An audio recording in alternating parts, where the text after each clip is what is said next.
Hello and welcome to the Nighthawk Racing and F1 RST Championship. Firstly, I'm Midnight. You can see myself and the rest of our other drivers here on our Nighthawk Racing YouTube, where you can check out the entire back catalogue of seasons 1 to 3 of the F1 RST series. Also, our mini-series and all one-off race events, all of which are highly competitive and lots of fun.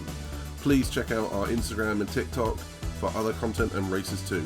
Link in the description or scan the QR dot for more information. But now, let's focus on the event at hand. So tonight is round 1 of season 4 here at Maggiore West Blue Lobby. So a little more information on the championship. There are 10 events that you can see on our calendar in front of you now, which are divided up into red and blue lobbies. There are 2 racing events with a qualifying session for the big feature race itself. The sprint race tonight is 12 laps and at 75% fuel.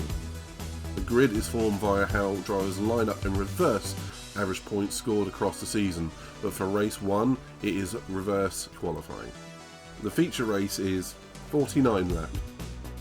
All drivers must use 2 different tyre compounds while starting on the same compound they set their fastest lap in the qualified session just before. As a reminder, the blue lobby has all driver aids switched on, such as traction control, ASM and ABS, whereas the red lobby has all of these disabled with the exception of ABS for that true hardcore driving experience to really challenge our drivers.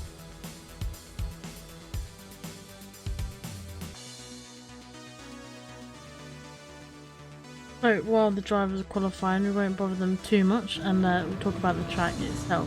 So, giving you a little bit of information about the track, we're driving an Autodrome Lago Maggiore West layout. It's a fictional circuit that appears in Gran Turismo Sport as well. It's a 2.5 mile circuit, or 4.168 kilometers, and it uses turn 1 and 2, the first shortcut, and then turn 11 through 17 of the full GP circuit layout that some people might know a little bit better. But despite its appearance, this is actually a mostly mid-speed section of the track, while also using the high-speed approach turn 11 and full back straight, and in my opinion this is one of the most thrilling sections of the circuit. And it is a, like I said, it is a fictional circuit. It is based in Lake Maggiore in Italy, and I'm sure we'd all love it to be a real track, because it's quite fun to drive, especially that kind of banked apex hairpin. Be wary, it can catch you out sometimes, and there's gravel right on the exit, which definitely has caught me out a few times, but I'm sure all the drivers are going to enjoy. But let's go and see how they all qualified.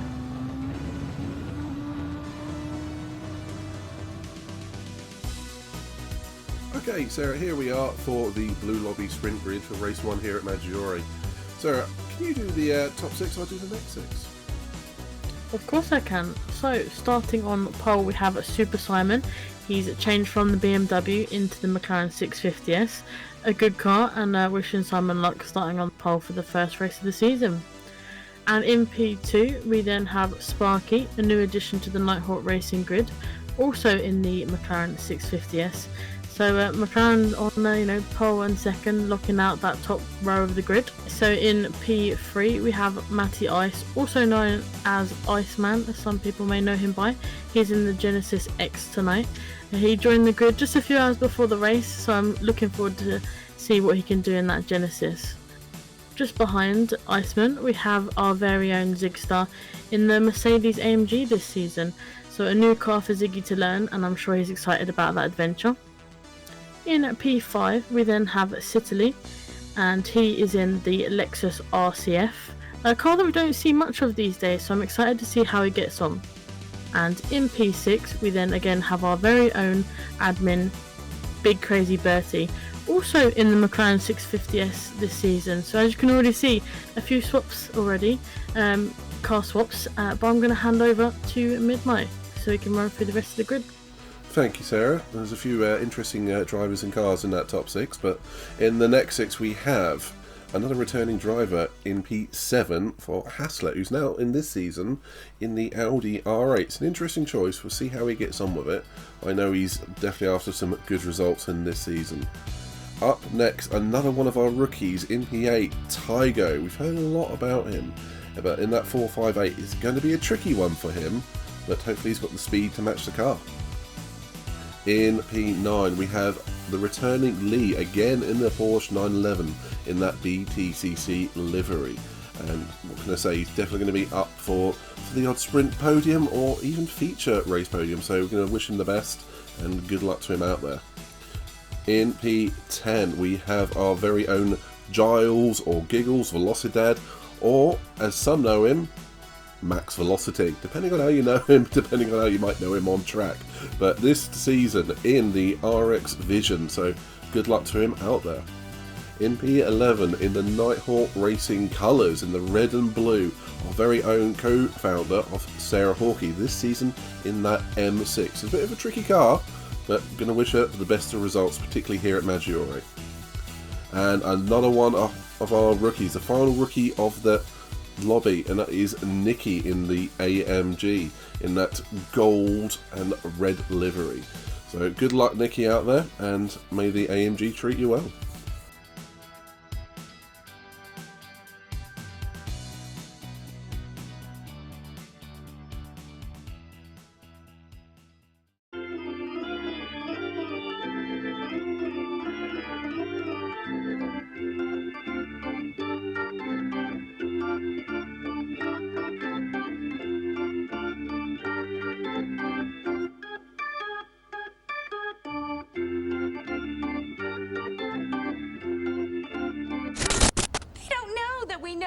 We know.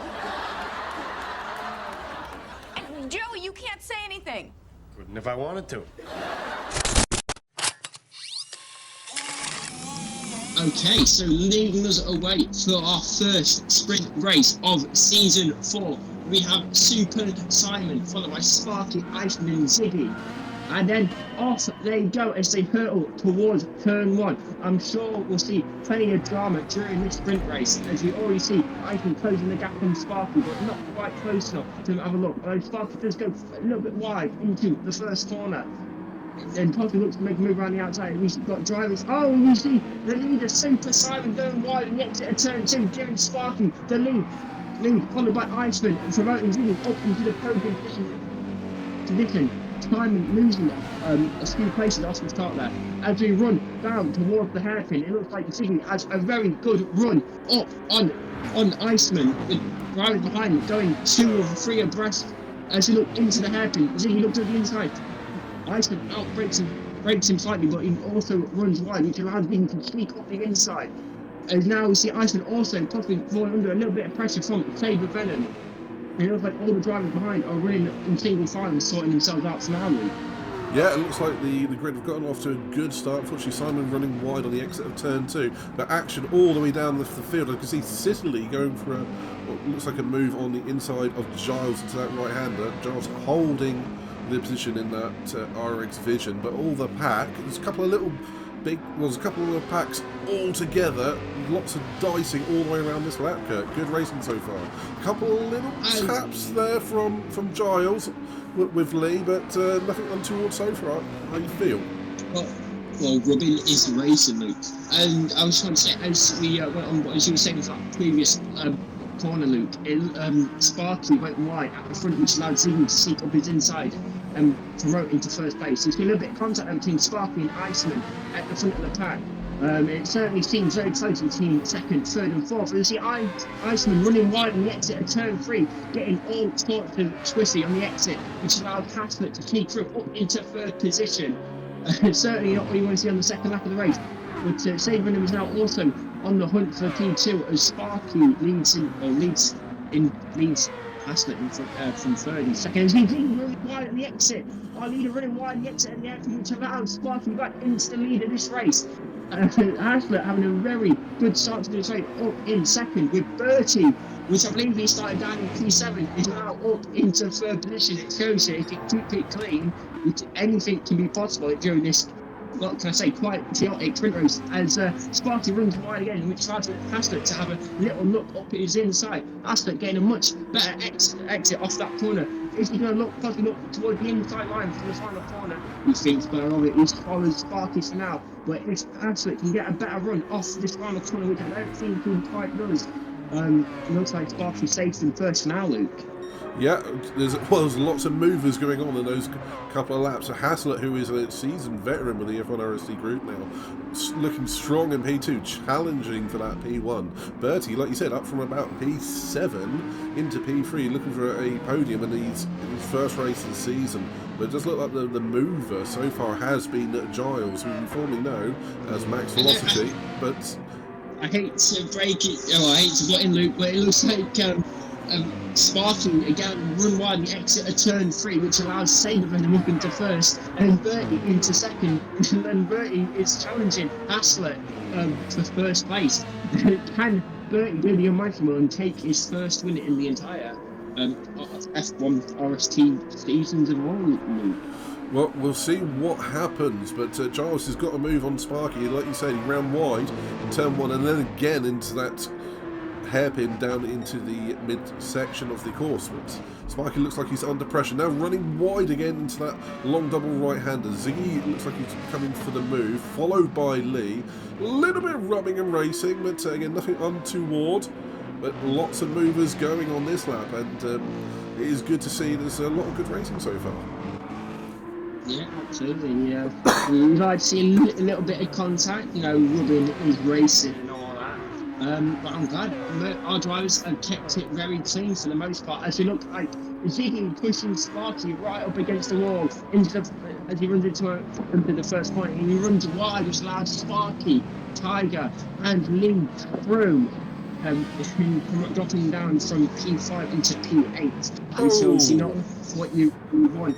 But if we go back on towards the front, it looks like Bertie may have a run on Haslett into the hairpin, or maybe not quite into the hairpin. He may be a little bit too far behind, but Haslett, Bertie, and Giles are all battling for this position. And Giles absolutely sends it on the inside of Bertie.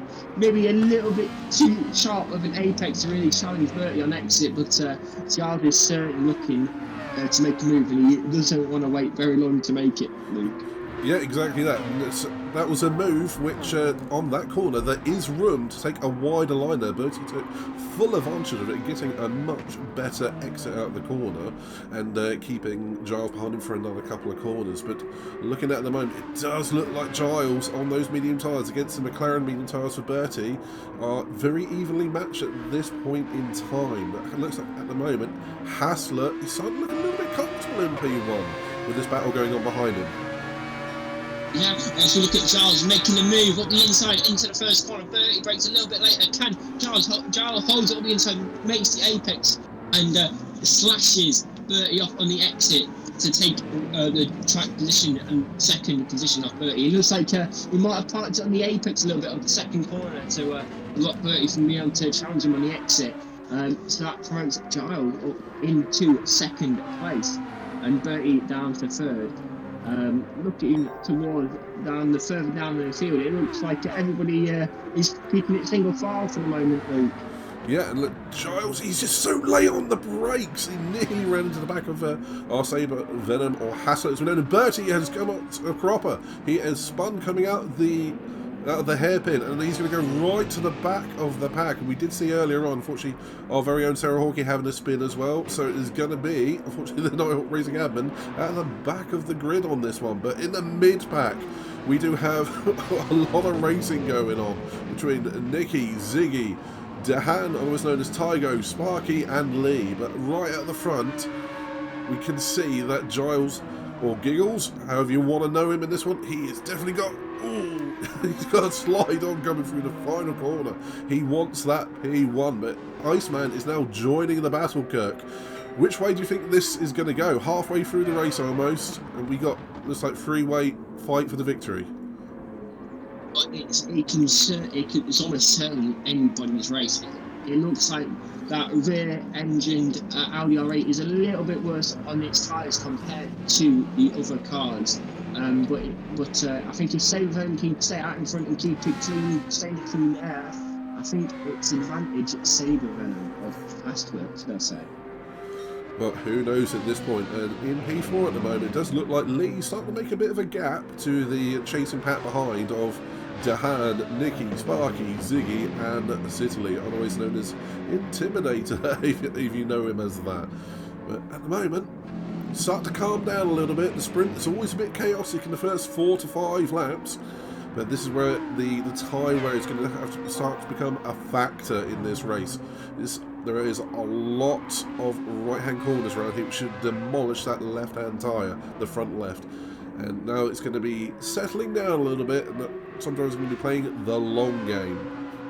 Yeah, especially if you're a soft runner such as Sparky and Ziggy, surely you're going to start to struggle on them compared to the medium runners. If you look at Ziggy, you're probably looking at the inside of Sparky, a bit of an audacious lunge up in the final corner. Ziggy gets the bare exit and powers past Sparky. Is Sparky going to look to try and take advantage of the outside light into the first corner? He holds it around the outside now, but Ziggy holds the inside, which turns to the outside. Sparky holds the inside for turn 2, and he maybe a little bit of contact there as he forces his way through, follows the race line and says, you have to be better than that, Ziggy, if you want to take 2 away from me. And unfortunately, Ziggy also loses out a place to Sitley as well, Luke. Yeah, unfortunately, that might have been a slight tactical error there from our Ziggy. He definitely opened up the corner in turn 2. And yeah, that's the last thing you want to do in this sprint race. You open up a corner and someone will dive down the inside of you. As Lee has just about, he's challenging for P3 out of absolutely nowhere. Looks like Iceman has made a mistake coming out the hairpin, and Lee's right on the back of him in that 911.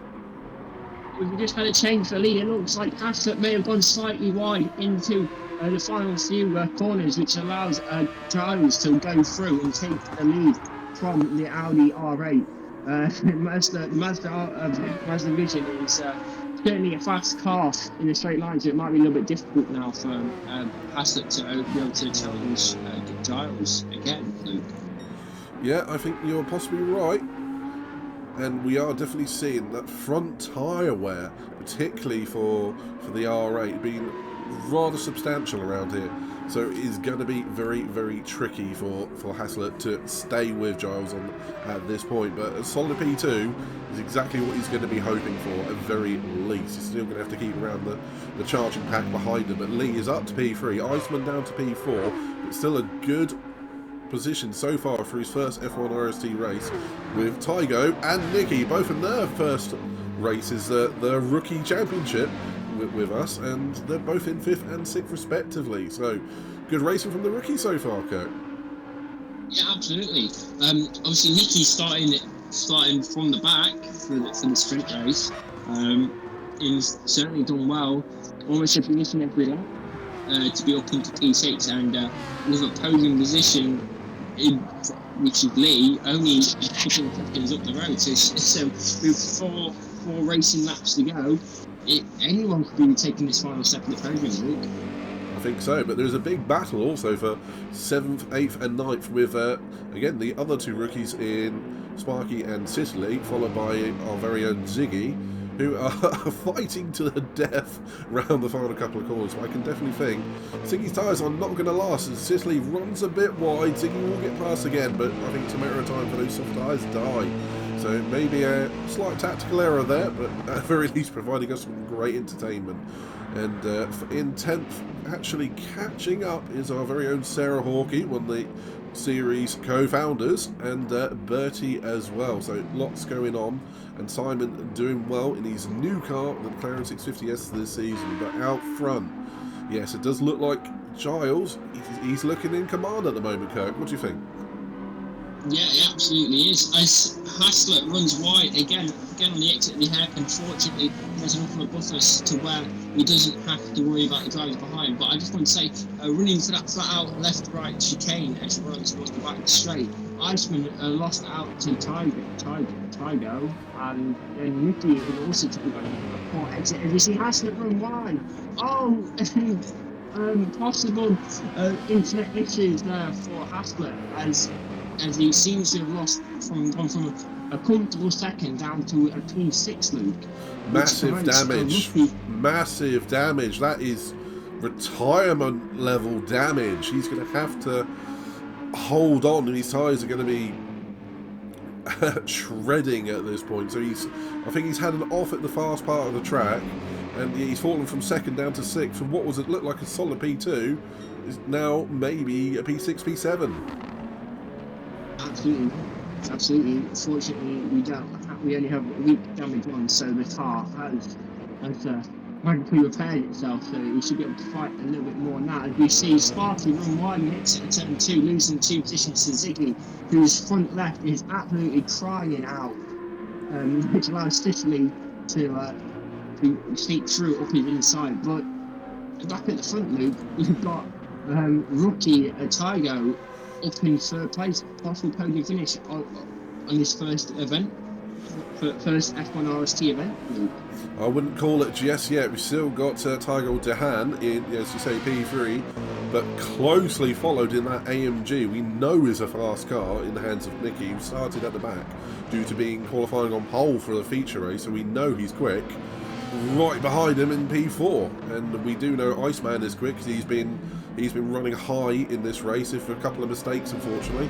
But I don't think that podium is anywhere near finished, as we see Nicky run wide coming into the final corner, but clearly still on the back of Tygo, thinking he wants that position.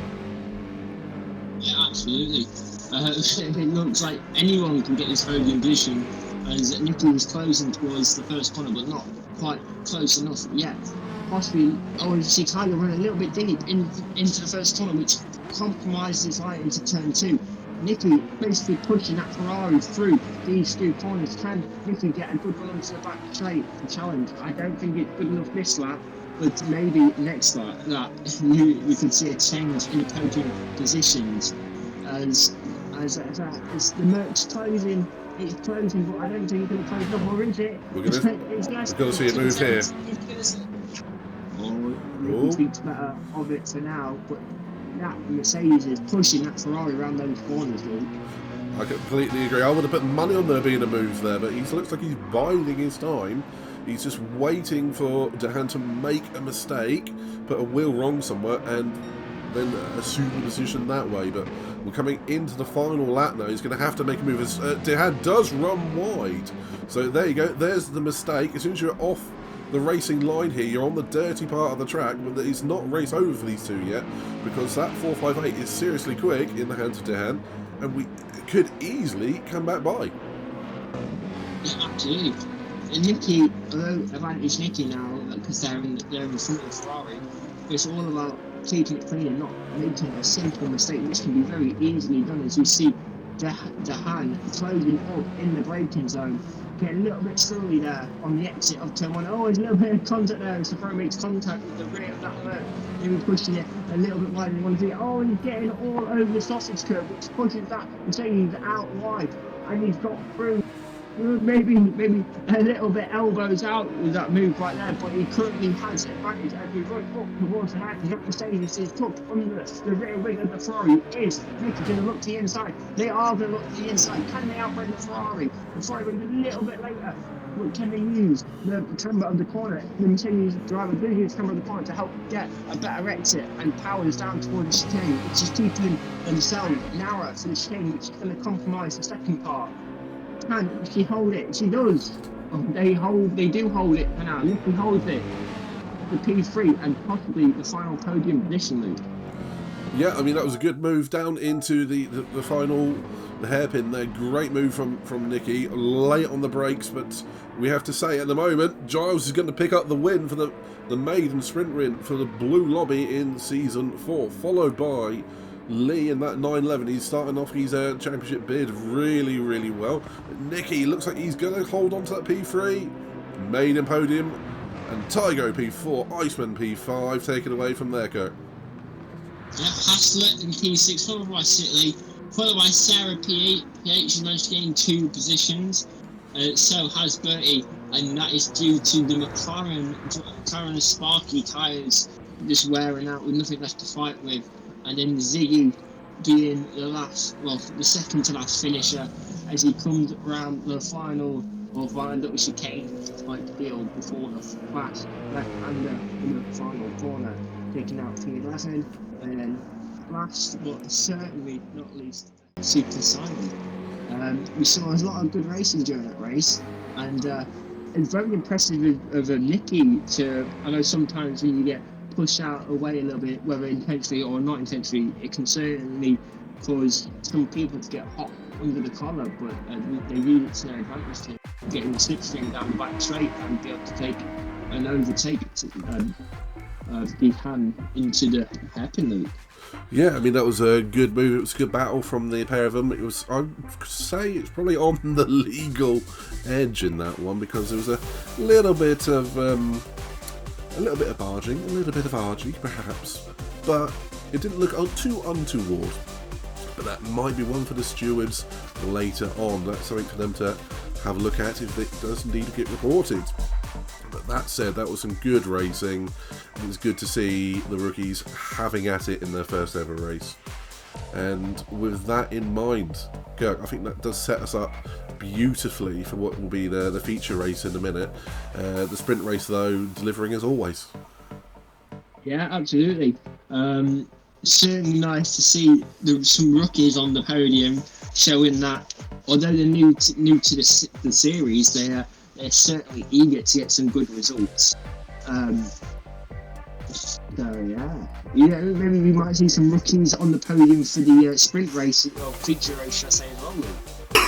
If this is anything to go by, I think anything is possible. But I have to say, Giles and Lee looking very, very strong. It looks like the winter off-season break for them has done the pair of them really well. Both of them coming through for a P1, P2, and what can you say? And good racing all round to come from the back of the grid for Giles. So absolutely brilliant racing, but feature time, I feel. Shall we? Absolutely.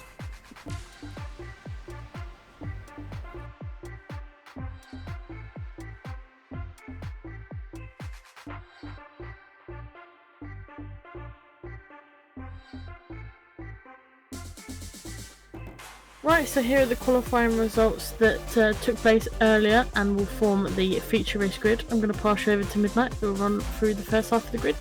Thank you very much, Sarah. First up, we have Nicky in that AMG taking pole position in a 1 minute 21.580, qualifying on the soft tyres, which we will have to start the feature race on. Next up, we have our very own Sarah Hawkey on a 121.8, so close at the top there, again on soft tyres. In third, it will be the first of the medium tyre runners, so we'll see how that pans out for strategy, with Giles in P3. In fourth, we have Lee on a 121.9, who was also on the medium tyre. And fifth, we have Tygo on a 1 minute 22 flat, basically. I knew it. All the time. It's because I remembered he actually cocked up his tyre strategy. That's where my mind went. Yeah. Okay, in P5 we have Tygo on a 1 minute 22 flat, qualifying on the soft tyres. And then in the P6 in that Audi R8 on a 1 minute 22.3, Haslett also on the medium tyres, so set up with a decent strategy.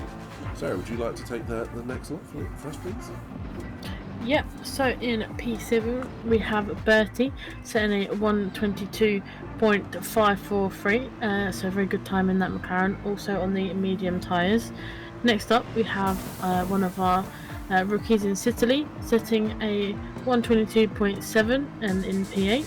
Moving on to P9 we have Ziggy with a 123.426. He also qualified on the mediums. Following Ziggy, we then have Iceman, also sitting the times on the medium in that Genesis X with a 123.777. We also have in P11 Sparky in the McLaren, setting the time of 123.822. And rounding off the grid, we have Super Simon in the McLaren, setting his time on softs with a 125.024. And obviously, as a quick reminder, all the drivers have to start the feature race on the tyre that they set their fastest lap in qualifying in. Yeah, quite right, sir. And that looks like a interesting grid for our feature race, our first one of the season in Blue Lobby.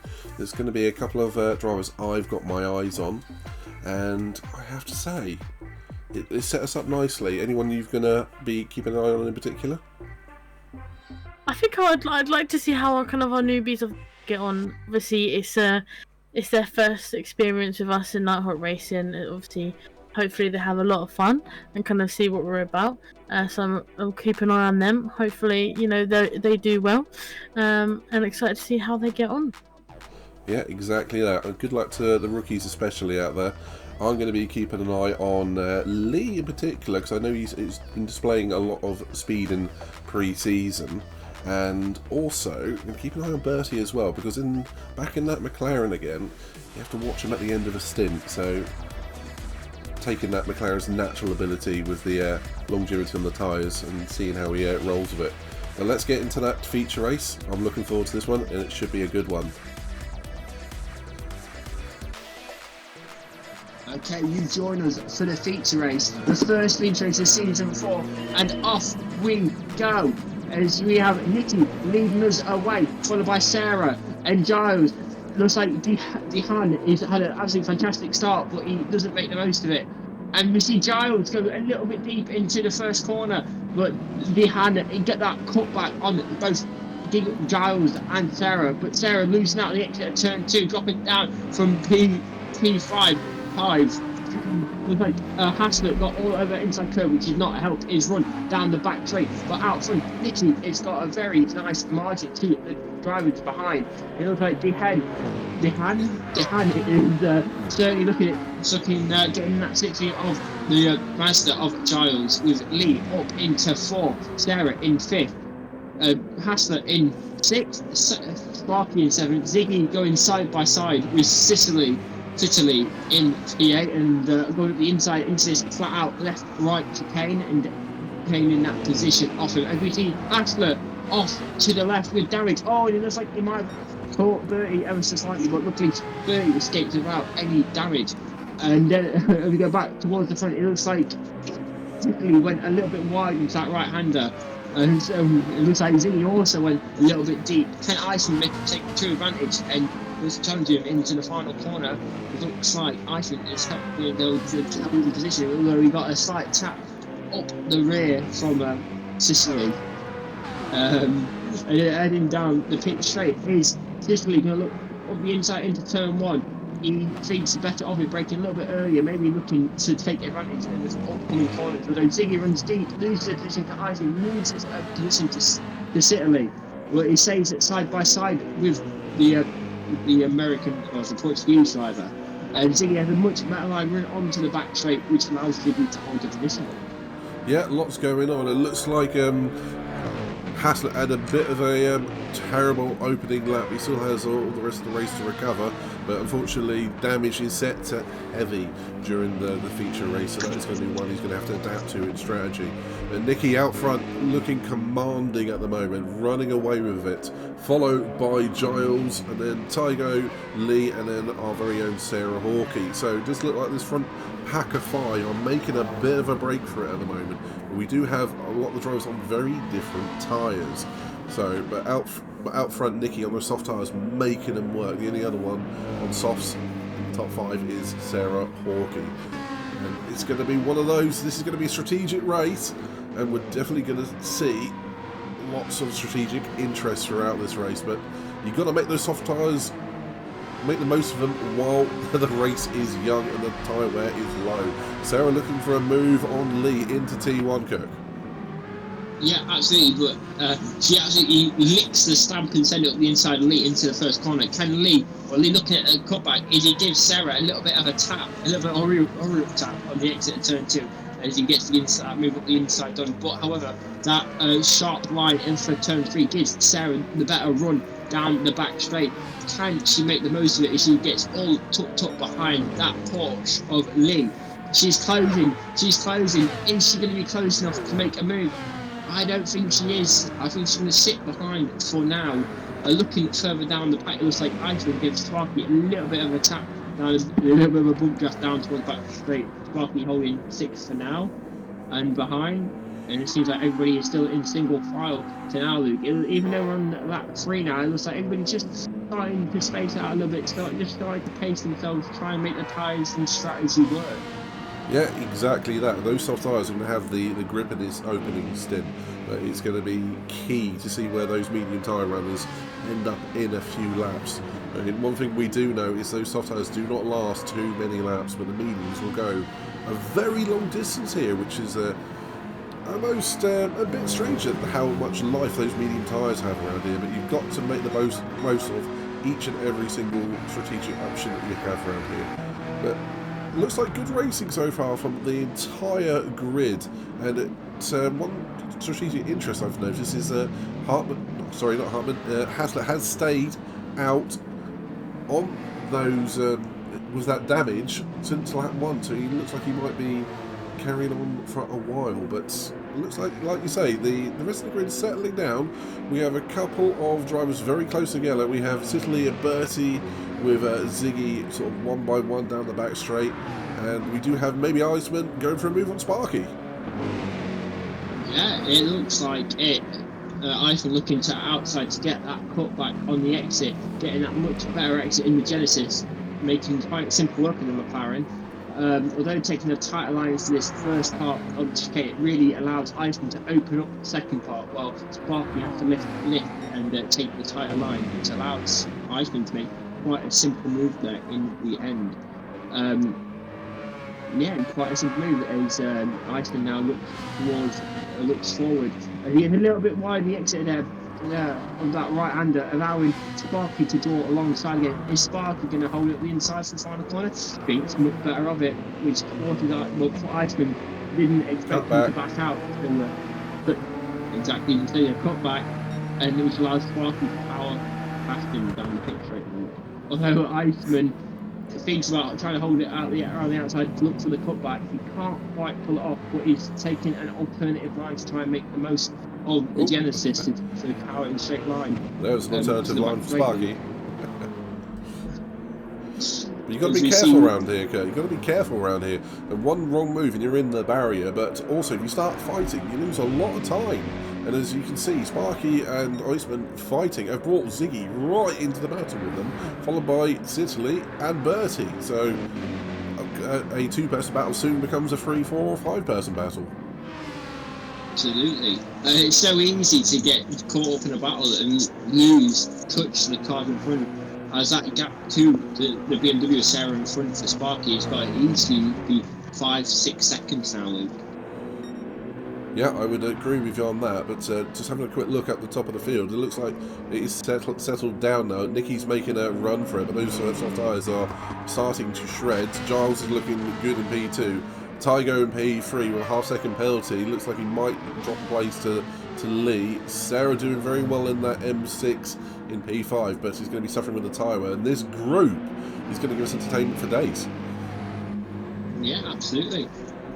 Just going off the pace at the minute, it looks like Nicky can keep the pace up for the moment as they are running in the mid to low 22s, while the drivers behind are all in the 23. So they're still pulling about half second a lap away. As we look at a big train of cars exiting the back straight as Ziggy goes up the inside of Iceman, which also allows Italy to come up the inside of Iceman. Which also allows Bertie to possibly put the inside of Iceman, although Bertie's gives Iceman a little bump draft down the back straight. But Z now up to P7, probably looking at trying to make a move on Sparky now, Luke. Yeah, I mean, you don't know which way this battle's going to go. They're going to be swapping positions forever. They're going to have to start thinking about settling down and just getting some solid laps in so they can work on catching the top 5. Because those drivers that are on the soft tyres in the top 5 are going to have to think about pitting soon. And the one thing they're going to want to do is make most of the time when the soft tyre runners are pitting early. So it's one. Do you battle now, Kirk, or do you play the long game? At the moment, I think they just want to battle. Yeah, but then you got to worry about see how slow the drivers are in front, if they're holding you up or not. As we see Lee all over the back of the hand. It's all getting very close to the back of that Ferrari there, Lee did. It all depends on the pace of the people in Ziggy's front. dropped it in turn 1. So Ziggy had just made the move up to P6. Unfortunately, looped around with a little bit of oversteer, and now it's instead of a 5-person battle, it's a 4-person battle. Sorry, Kirk. Yeah, no worries. It looks like Ziggy might have spun it again while trying to get going. Obviously not a great start to his race, and not really what you want to be doing on the early few laps. Back to what we were saying before, would you rather follow the car in front? I think I personally prefer clean air. With clean air, you can run your own lines and ain't got to worry about braking points or anything like that. As long as you're running your own race and not being held up. Like, I think Lee might be ever so slightly being held up by Dehan right now. I've got to say, yeah, Lee's looking very racy today, isn't he? Yeah, he is. Certainly seems like it. He certainly wants to take that podium position off Dehan. As he looks up to the inside of turn 1, can Lee outbrake Dehan? No, he can't. Dehan out can for now, but it gives Lee the inside line for turn 2. Or outside line, should I say. Dehan has the optimum line that you want and holds the position for now. Yeah, and but Lee, he gave room. Both drivers going in side by side round turn 1, turn 2. But it is still playing the long game, but having a bit of a challenge. And these two, as long as they don't slow each other down and then bring Sarah and Sparky behind them into the battle, they can do this for as long as they want. But it looks like Lee is sizing up Tygo at the moment. But I have to say, out front, we're going to definitely see Nicky pitting soon. Yeah, I just want to start dealing with Luke, but looking further down the field, it looks like certainly he's trying to go around the outside of Sparky. He has the cutback. He's trying to figure out which way to go left or right. He chooses to go around the outside for the first part, which he can't quite make work. And he's really compromised his line for the second part of the change. We see Sparky run wide and hit the wall. Yeah. And he picks up some slight bit of damage in the front and the front left there, Luke. Yeah, that's unfortunate. Not the car you want damage around here. No, that is unfortunate. It's going to make his handling, well, it's making the car feel like a bit of a boat coming around some of those corners. And it's going to put Bertie right on the back of him now. We know Bertie himself is a long-run enthusiast and a bit of a tyre whisperer. And what I'm trying to say is that it's one of the last people you want behind you when you're on a long run. So that's going to be beneficial to Bertie, unfortunately for Sparky. But that is at least released Iceman and Sitley, who is making a good effort of that in that RCF, I feel. Yeah. Move for P3. Looks like we're going to see Lee making a go for it, up into that hairpin. Yeah, it looks like Lee's been trying to size his move up for quite a while now. Dehan trying to hold it around the outside, but Lee being able to straighten up Porsche better on exit allows him to power out of the hairpin and take P3 off behind. Also, the first thing I know, for the first time in this race at the end on lap 8, it looks like the mediums were fast. The medium runner, well, second place medium runner of Giles was actually quicker than Nicky. As we see Nicky continuing for one more lap. Although that front left, it seems to be crying out in a bit of pain now. Yeah, this is one of those tracks where if you can manage your tyres, you can get away with extending the life of some of those top tyres, but Sarah's going to have to come in now. That front left is decimated on that M6, so first leader in straight away, our very own Sarah. Sitley up to P6 and the rest of the field up a position, but this is going to be the strategy around here. We're going to see a complete mix. I mean, the form book says we might see soft, medium and hard tyres around here, or a mixture of lots of mediums and a set of softs, depending on what your manufacturer will be able to do in this race. But that said, I think we might see Tygo coming back at Lee, because it looks like that 458, particularly on the front tyres, is living with his tyre wear much better than that 911. So Yeah. it's going to be an interesting one. And it looks like Tygo is coming back at Lee. Well, you don't really want the outside line for this stuff. It really compromised the second part. As you can see there, as Lee manages to hold a position and actually get a slight bit of breathing room due to taking the much better line. And see, it's changed the lead, Luke. Change the lead. We see Giles passing Nicky, who went one lap too many, and front left is completely obliterated.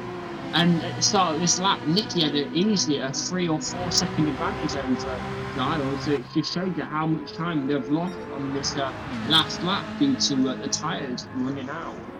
Yeah, quite right. As soon as those soft tyres die around here, your lap time just disappears. And as we can see, Nicky, our former race leader, coming into the pits for that new set of tyres. Now, the question is, what set of tyres will he go to? But as he sits there refueling as well, it lets all of the medium runners shoot by down into the next lap. But at the moment, I'm absolutely fascinated by this fight for what is now P2.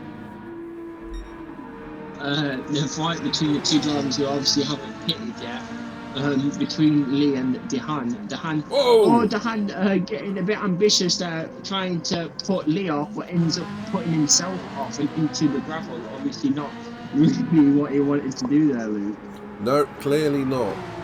But Tygo Dehan needs to settle down, gather up his thoughts again, and try and work out a strategy. There's one thing we can see is that Lee seems to be burning through a little bit more fuel, so if Dehan can play the longer game, gather himself back up again, he could still be on for a podium position there. But just behind Sicily and Iceman, two of our rookies.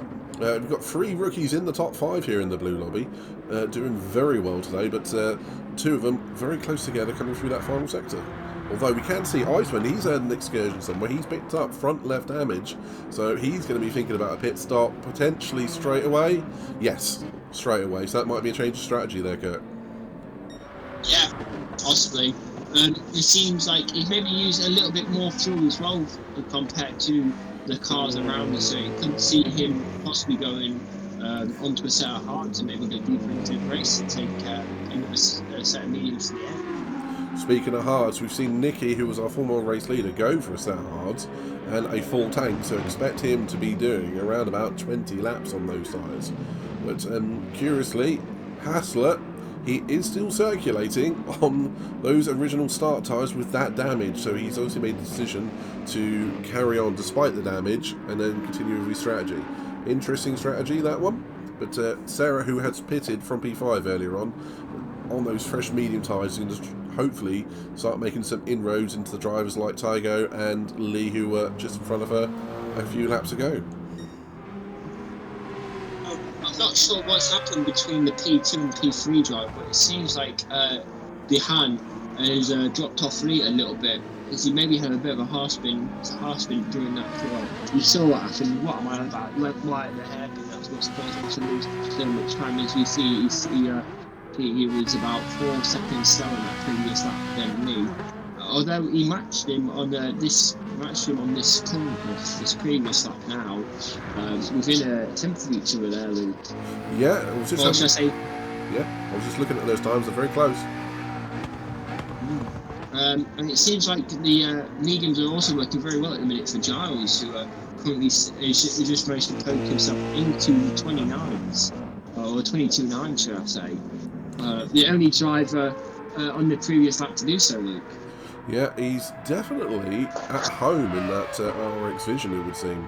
Last season he was racing the Mclaren, the 650S, known as we said, Max Velocity. So he's not new to our series, but rebranded, shall we say. And he's definitely looking very much at home in that car around here. So good luck to him. If he can keep this up throughout the whole race, he might end up with a double win in his first event this season. I'm not sure what happened there. I think I just saw Super Simon, unfortunately, maybe getting the weight ever so slightly of Nicky and Hassler. But it seemed like they've all turned themselves up now. That's all good.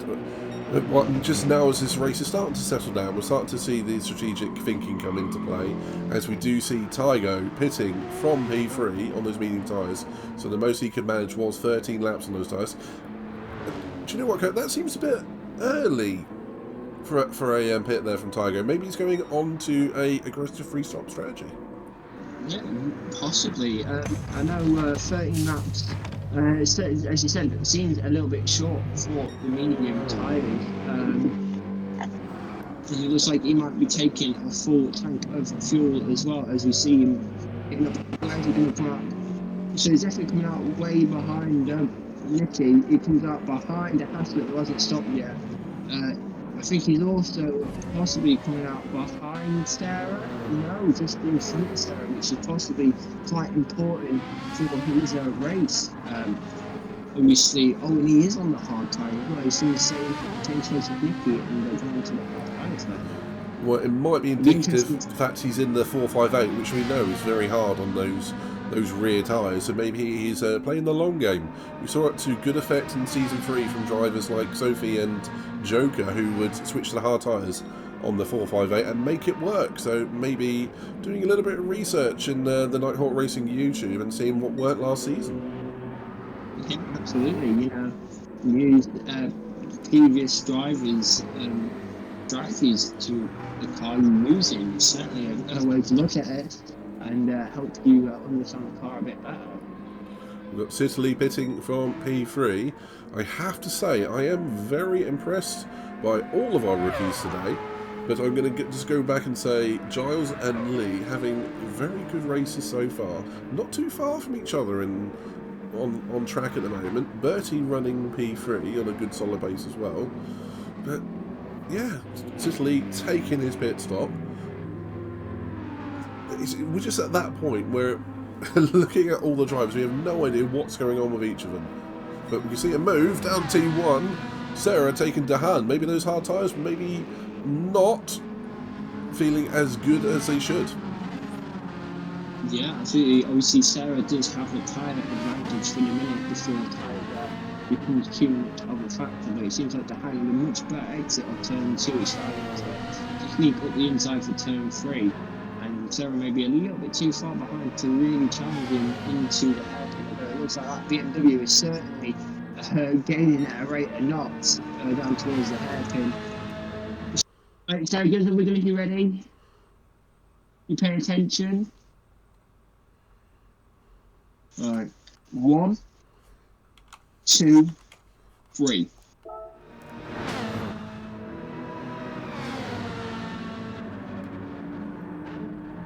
Yeah, it looks like Sarah wasn't quite close enough, although Dahan runs a little bit wide and nicks it off the hairpin, which allows Sarah to maybe get a little bit of a nose in around the outside, which thinks better of it, although now she is pushing that Ferrari through these corners as Dahan again runs a little bit wide. Is she going to think about going at the inside? Thinks better on it for now, and she just stays behind that Ferrari loop, but it certainly seems advantage Sarah at this point in the race. Yeah, it would look like it. She's got the lighter car at the moment and the softer tyres, looking very racy at the moment. It takes a few laps of the temperature on those hard tyres to come up. As you can see, Tygo understeering around the final corner. It's going to open up the corner for Sarah. Sarah, even before the first corner, is ahead. It's going to give Tygo a shot at the slipstream and maybe a late braking manoeuvre. Thinking better of it for this one. Sarah up to P7.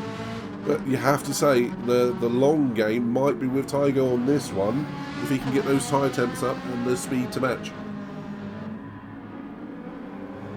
And he's also got to worry about now. You've got to worry about how much time you're going to lose if you keep battling. Maybe it might be that, or a smarter decision for Dahan just to sit behind Sarah now and take advantage of that slipstream to full effect to really get a faster race time overall. As we see second place Lee coming into the pits with only 7% of fuel left, Luke. Yeah, I was keeping an eye on that one. I was just having a look out front as well. Just see Simon having a bit of an excursion, getting in slightly in the way of Giles, but you won't worry too much about that. But like we saw, Tygo has got back past Sarah, and now Sarah's coming back past Tygo again. So a good little battle here. It's going to be a great moment for the photographers. Yeah, a bit of a ding-dong battle, if you will. Both drivers overtaking each other, not quite figuring out who wants to lead and who wants to be behind for now.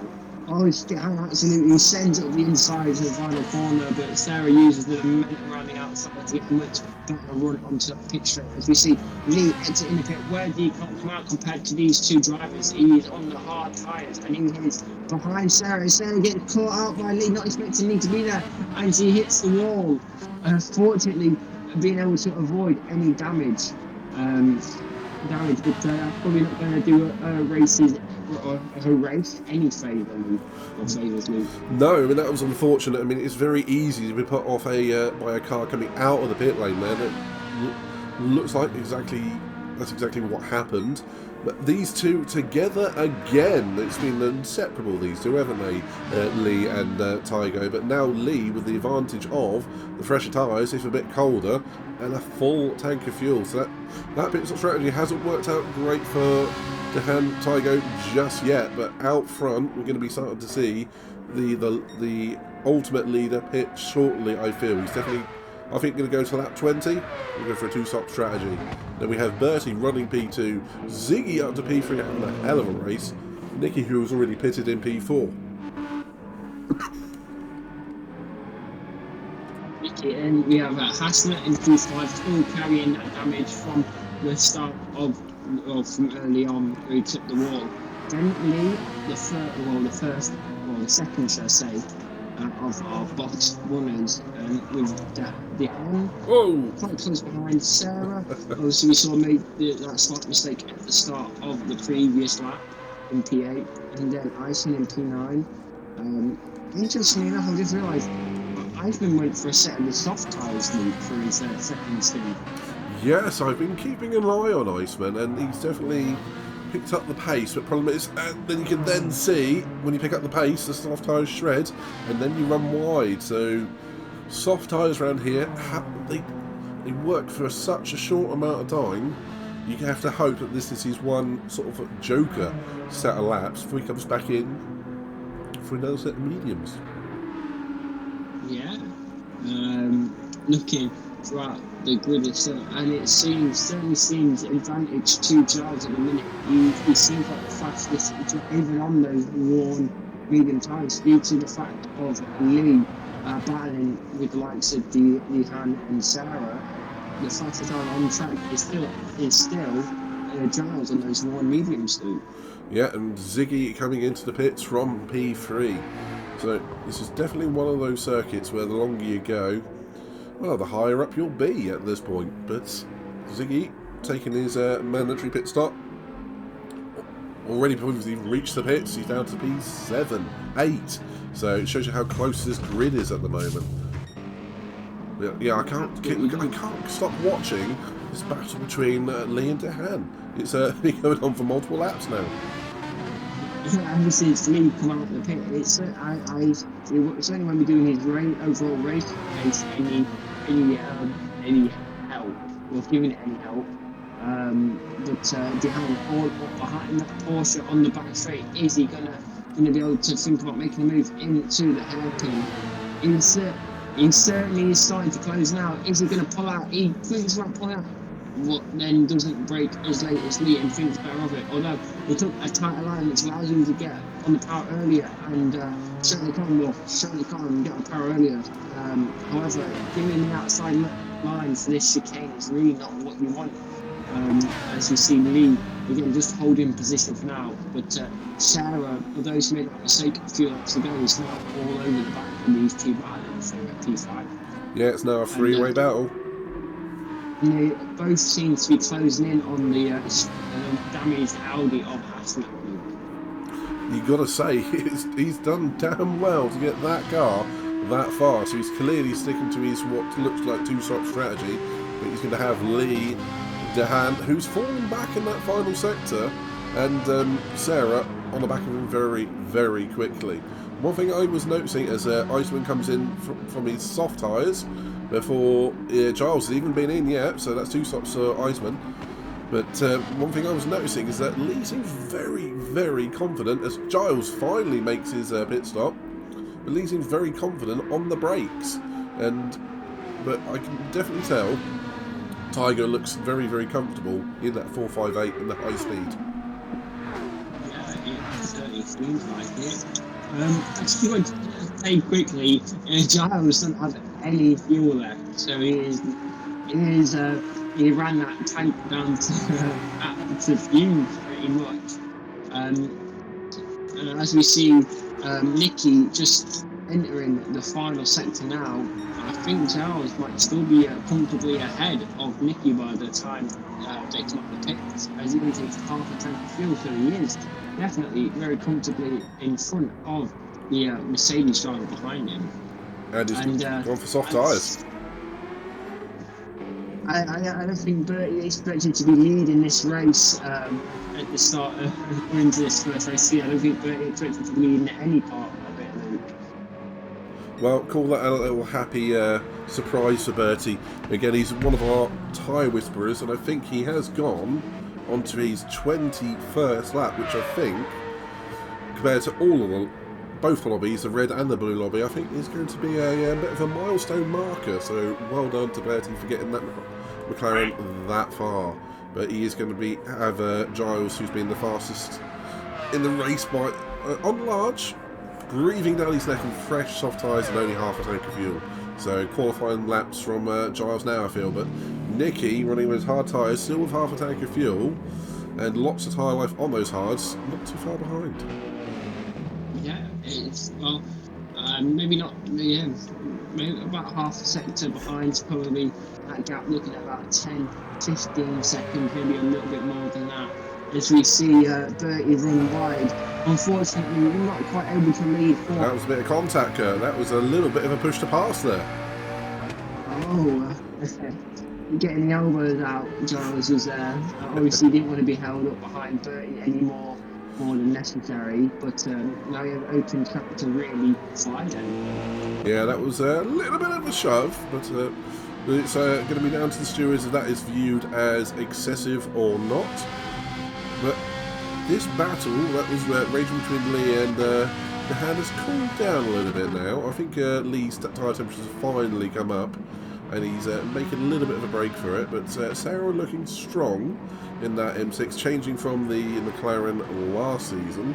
Still getting used to the car, but performing very well. And back on the wheel, I hear. So you might see a upturn performance from our Sarah in this season, which will be nicely appreciated. And we'll definitely see lots more of these rookies. And again, Nicky and Dehan in P3, P5 are doing the rookies a lot of justice here, I feel. Certainly are. Not even just the Nicky and Dehan. We've also got City and Sparky within the top 8 as well. Although they may have picked up a little bit of damage at the start of this race. Dominant have definitely got a pit which will promote them, as we see Bertie pitting at the end of lap 22, who again 0% fuel, so he's also on that McLaren right down to fumes loop. Yeah, he's done well. I'm pretty sure that is a event record, 22 laps, no set of tyres on the tank. So well done to Bertie there, as he's getting that fueling going now. He's going to be coming out, I don't know, perhaps P7, P8. It is one of these tracks that when you take that long pit stop, you do fall a long way back through the grid. But we can definitely see a massive swath of different strategies here today. So we can see Giles is going basically all in, balls out, speed here, and he's just at a 21.8, the fastest lap of the race on the previous lap. But as you can already see, wearing those soft tyres, he won't be out there for too long. But that's his strategy for today. Yeah, I just want to say, although the soft tyres may wear quick, compared to everybody else, he's running as we see possibly incident at the final corner. Who's that on the inside of the track? As we see Eichmann spinning on the exit at the final corner. Fortunately not picking up any damage, but that isn't going to do his race any favours, as he now drops that behind the race leader of Giles. But as I was saying, Giles running about 3 seconds a lap faster than Nicky in second on the hard, and then 2 seconds a lap faster than Lee in P3 there, Luke. Yeah, quite right. That pace is rather significant, but it has to be said he's going to be taking on 1 or even 2 more stops than perhaps Nicky behind him. But to be fair, it's still fairly early in this race. Well, we are just about reaching the halfway point, and I have to say the top 3, top 4, top 5, I'd say, are looking particularly strong. But I do think the battle for the victory is edging towards Giles' way at the moment. Yeah, really. But it's difficult to really make the softs work around here, because even if you are 2 seconds a lap faster for the 8 laps the softs may be good for, that's only 16 seconds, and a pit stop around here usually takes about 25 to 30 seconds, and that's fuel included. Well, I had a look in pre-season testing, and a pit stop outright for the tyre change was, funny enough, 15.9 seconds. So you have to have 8 flat-out laps, 2 seconds a lap quicker to make it work. So it's on the bubble, really, isn't it, that extra pit stop for flat-out? But we'll have to wait and see. At the moment, he's making it work. Nicky is looking strong for P2 at least. But again, I'm still very, very impressed with Lee, one of our returning drivers for multiple seasons now, very experienced with us. And again, Dehan, who is looking very good in his first time out. And again, Sarah looking back up the sharp end of the grid, so doing very well in this race in the opener for Season 4. It seems like it. I think if you told Sarah last season she'd be battling in the top group, P2 within touching distance, I think she'd be very happy with that. I would agree. I see on the pit straight, we see Sparky coming up to lap Simon, again one of our returning drivers, who is improving, I say, every race. Unfortunately, catching him at the wrong point has a little excursion off on the grass, but that is what happens when you're under pressure and being watched. And Bertie, who has made that pit stop from what was then P2, has ended up back down to P8, but he's going to go a very, very long way. I'm not going to be surprised if he's threatening the podium later on when it all shakes out. If you can make, or if you can save one pit stop, whether it be on for tyres and fuel, you can easily save 20 odd seconds, which, looking at 20 odd seconds, would put him right in that battle with Sarah. Right in that battle with City, Sarah, Dehan and Lee. Well, this is interesting. The battle for P2 is starting to open up. I don't know if Nicky is not enjoying these hard tyres. His pace seems to have dropped off dramatically in the last 5-10 laps, who is now being caught at least a second a lap by Lee and Tygo, who is now starting to set multiple fast times on those hard tyres. Tygo on the last lap, looking at a mid-23, is about a second and a half faster than Nicky, and about a good, second and a half faster than Nicky, and about a second faster than Lee. So at the minute in time, Tygo is really enjoying those hard tyres. Yeah, sometimes you just got to find the groove on the set of tyres, wait for the balance to come to you. And he's definitely in that zone at the moment, whereas Nicky, I thought he was going to be nailed on for P2 here at this point, but now it looks like it's coming back towards the Porsche and the Ferrari driver. So yeah, certainly closing up between them. Obviously, Nicky being the first on the front runners to pit first set of hard, so maybe they are starting to feel a little bit second hand now. And again, in the low 25s with Lee, 23.8. So that's again a second and a half faster than Nicky. And then Tygo setting a 23.3, which is almost 2 seconds a lap faster than Nicky. Something isn't quite right with that Mercedes there, Luke. I wonder if he's fuel saving. That might explain it. Maybe he's trying to extend this stint so he only has to pit one more time. But we don't know. And that's the beauty of this. We do not know. But Lee does have more fuel than the pair of these drivers. So Lee is suddenly looking very good for P2. And one thing we do know is Lee's very, very racy and good on the brakes. So this is going to get tasty.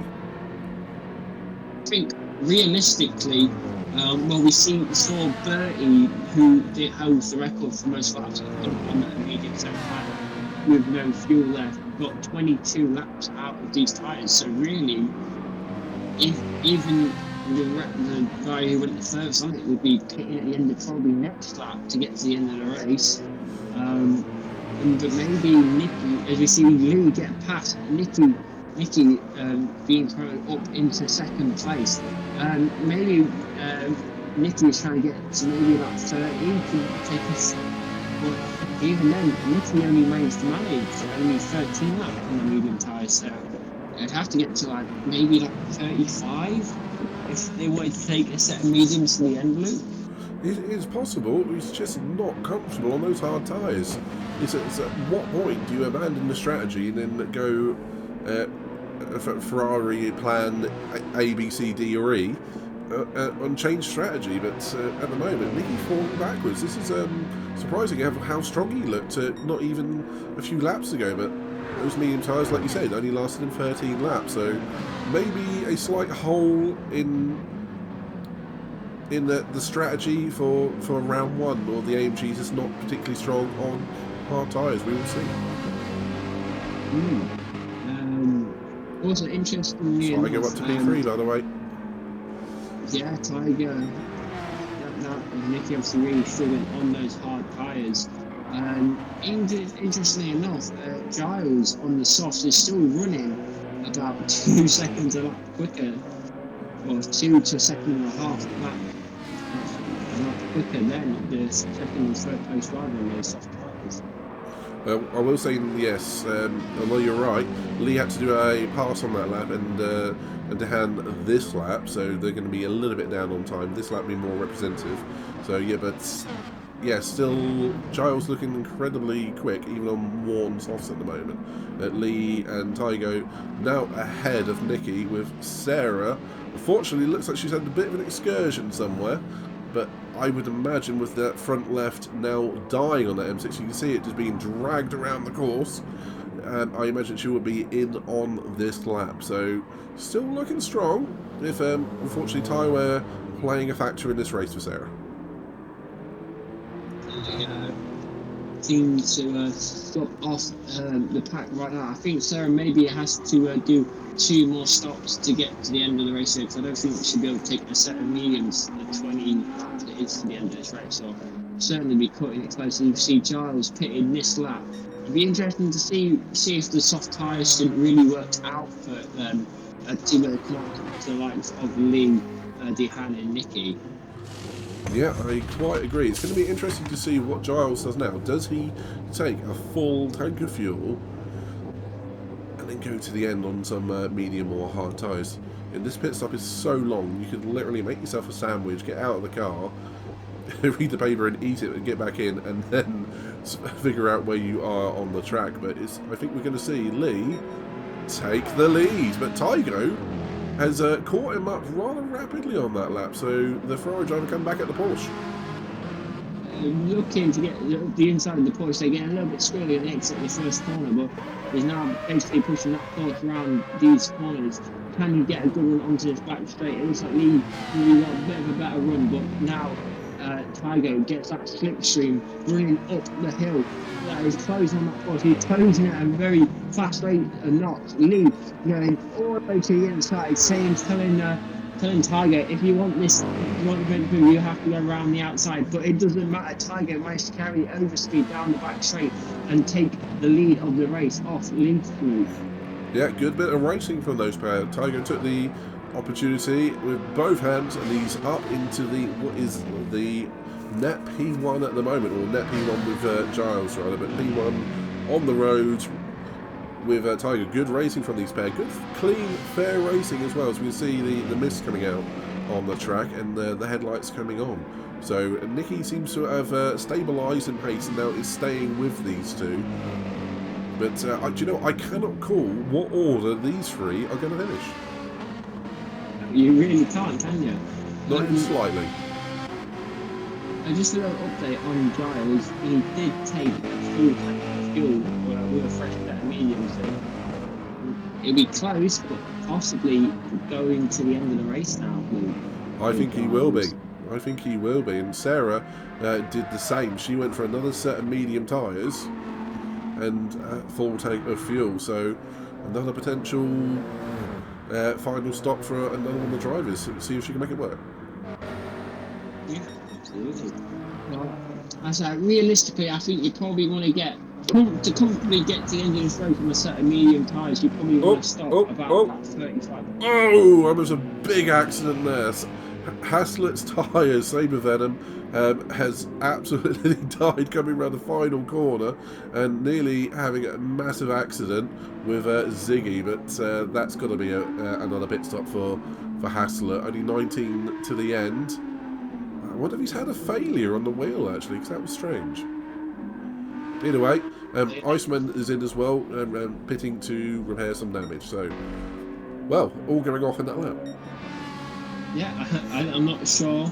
It seems like everything seems alright for Haslett now. Looking to obviously repair those tyres, as it looks like that. Both left-hand tyres were completely destroyed. So it could maybe just be a tyre wear related issue. But looking back up the field, it looks like Nicky is all over the back of Lee at the minute, Luke. Yeah, and this happens sometimes when you have your concentration broken. You suddenly drop off the timesheets, and it looks like Lee is suffering these last couple of laps, Kurt.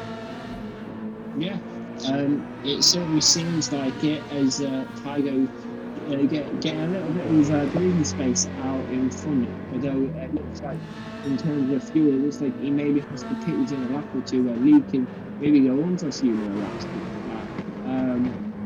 And it certainly seems like Giles is picking up the pace from that pit stop, as he's now running about half a second quicker than Dehanim first, and about quite a few seconds quicker than Nicky and Lee, as Nicky makes the overtake on Lee, as Lee possibly fuel saving at this moment in time. Yeah, it's a tricky one. I mean, it's going to be at this point, any driver that's pits from Lee's lead free are going to have the undercut on the drivers around them, but they're also going to have to make sure they feel up to the end. So it's going to be tyre wear towards the end, because we know those mediums for some of the drivers were going 13, 14 laps, and others were going 20, 22. So it's one of those, how would you play this, Kurt? I mean, you have to manage your tyres, manage yourself, your fuel, and race the others. It's a bit of the age-old question in racing, isn't it? How hard you push and when? Honestly, if it's me, I'm probably pitting, trying to stay out to about lap 35 before pitting. Although we see Tygo in the pits, the first of our top 4 or 3, should I say, our top 3 hard runners pitting at the end of lap 32. So it certainly seems advantage towards Nicky and Lee, who are doing the overcut. Yeah, quite possibly. And the longer they stay out, the less fuel they're going to have to take on as well. He's taken nearly a full tank. Is that Ferrari that thirsty? What, 17 laps? 16, 17 laps? Well, either way, he's definitely fueled to the end now. So, hard tyres again. That's an interesting choice there, Kirk. Very interesting choice. Maybe 17 or so laps, maybe a little bit difficult to medium. Certainly be feeling it by the end of the stint. But at least Nicky definitely in this lap. Definitely in this lap. If we look at the fuel, yes, and they're basically running on fumes here, and he only has 2% of the fuel left. Yeah, I think certainly at the minute it's borderline between the medium and hard tyre, but taking a full tank of fuel means Tygo doesn't have to fuel save anymore. Absolutely right. I mean, that is a factor around here. Sometimes having the right amount of fuel isn't always the right thing. Sometimes you want a little bit more, take the extra tyre wear, but be able to rev the engine out as much as you like. And in the last couple of laps, we have seen Ziggy make what I suspect is his final stop as well. Bertie yet to make his final stop. And Nicky still in. Feels like a very long stop, this one. Yeah, and I just want to say, on that back straight, Lee not battling with Giles and lifts off on the back straight and lets him through. Yeah, it certainly seems like a long stop. Yeah, it took almost a full tank of fuel Nicky has there. Coming out quite a ways behind his battling person, Tygo, who is battling for second place. So now we're just waiting for Lee to pit from this little front battle for second we had. Interestingly enough, Nicky also taking the hard tyre in this race. Maybe, yeah, and almost a full tank of fuel. It might be interesting to see if the Lee comes out on the medium tyre and does pit. Yeah, I think you're going to have to say, as long as he's used two different compounds of tyre, Lee looking like he's in the pound seat almost for P2, if he can just get the car around in decent times while he's still on those hards. He's looking good to go to the softer tyre and take on less fuel, which is going to be critical. And one driver that snuck in recently, Sicily running P3 again, but still yet to make his final stop. But Bertie running P4 was still nearly half a tank of fuel. He's going to have the shortest stop of everyone, I feel. Just a little splash and dash and what might be soft tyres at the end. Yeah, so we might see a late surge from Bertie to charge up towards P6 or P7. In a minute, I think, Lee is almost certainly in this lap, but it seems like almost written for any major mistake that your winner is going to be Giles, Luke. I think so. I mean, it's been a very clinical display from Giles so far, minus a little bit of paint trading with our very own Bertie, but you can't really fault the man. He has looked very, very quick here today, but still 14 laps to go. And unfortunately, as we know, that's still more than enough time to lose a victory, so he's got to make sure he keeps his head in the game. As we do see, Lee is in the pits, down to 2% of fuel. He's managed that well. What tyres is he going to go to? Kirk, he's got to be medium, surely.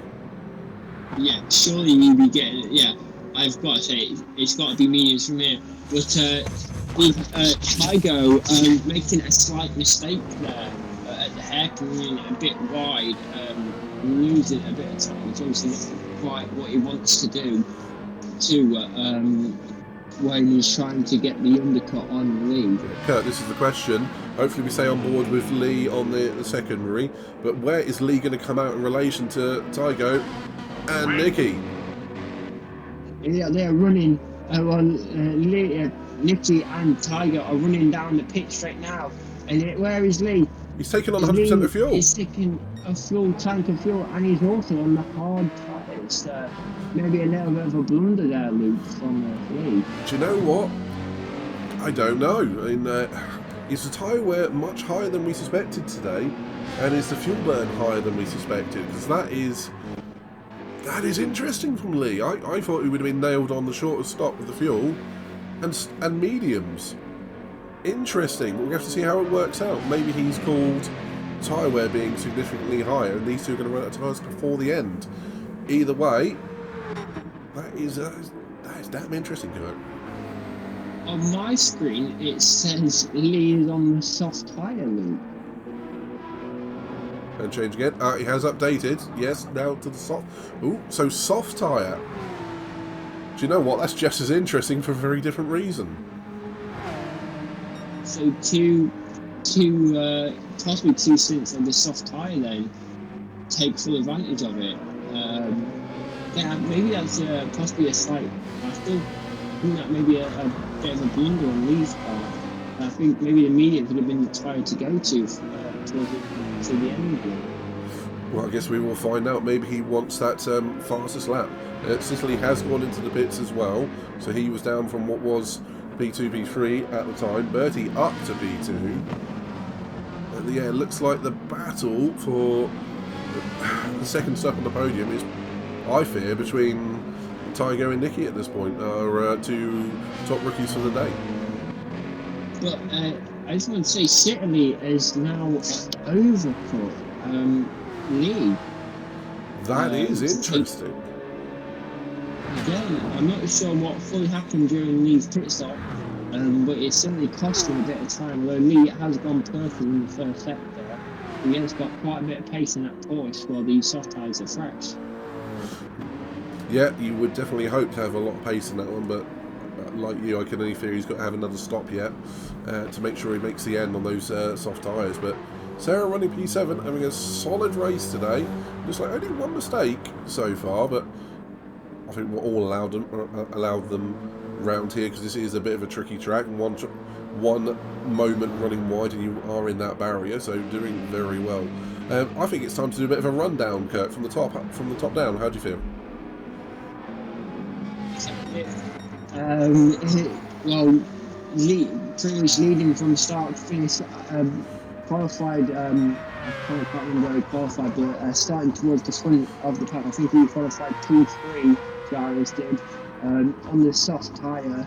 And once he started on the soft, really now looking back from me, he's got quite a comfortable lead to the drivers behind, and it looks like it should be, for the most part, a comfortable run to the finish for Giles as he leads the way as he goes into lap 39.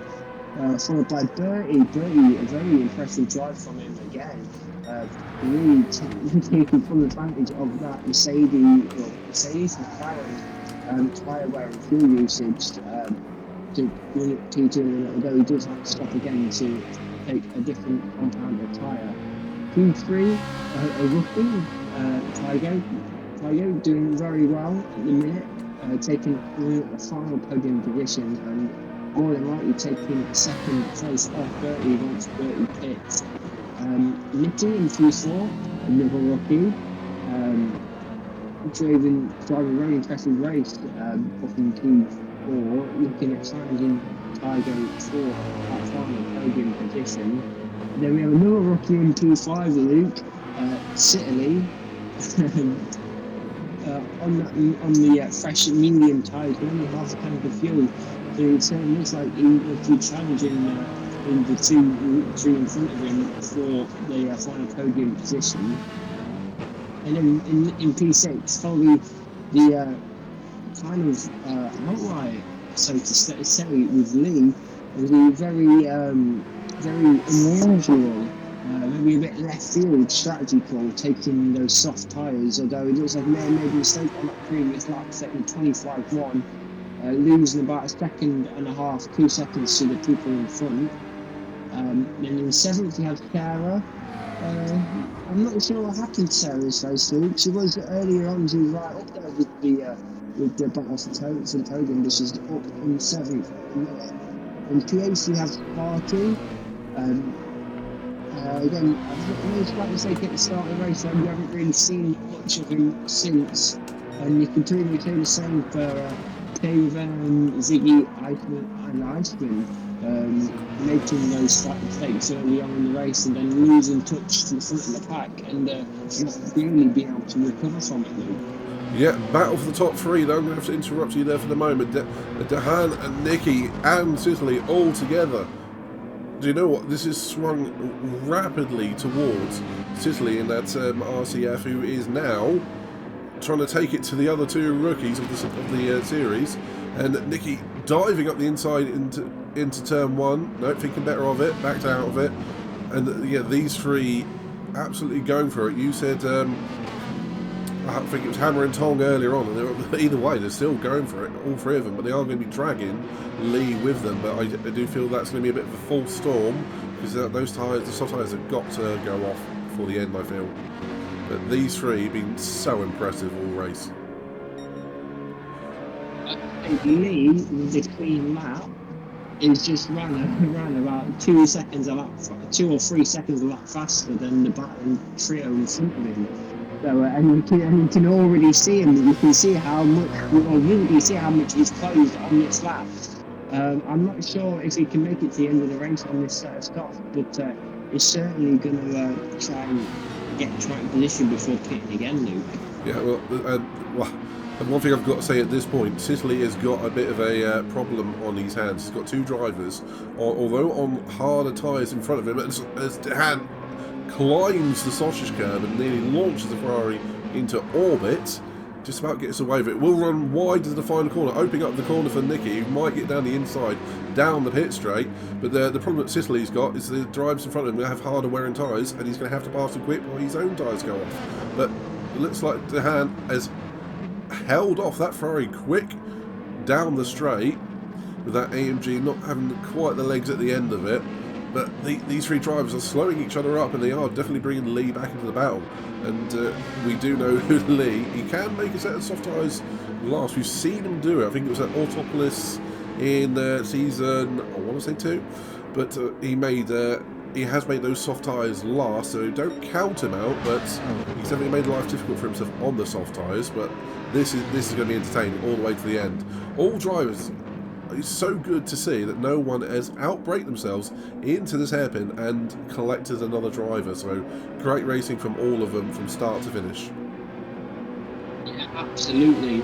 You love to see it, and also the range and strategy we've seen, Luke. Say we're 41 laps into this race, and we've still got a battle for P2 essentially on between 5 drivers. Well, don't count out Bertie. Bertie's coming in for his pit stop. He's going to go soft tyres, surely.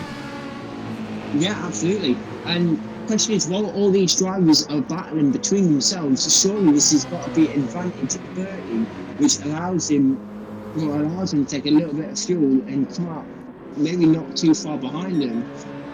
As you see them, they all pass him now. How far behind is Bertie going to come out to the other drivers? Not far. He's about 2 corners behind on soft tyres in the Mclaren. So this is going to get spicy before the end. Yeah, absolutely. Especially if the elbows start coming out between the 3 rookies and Lee.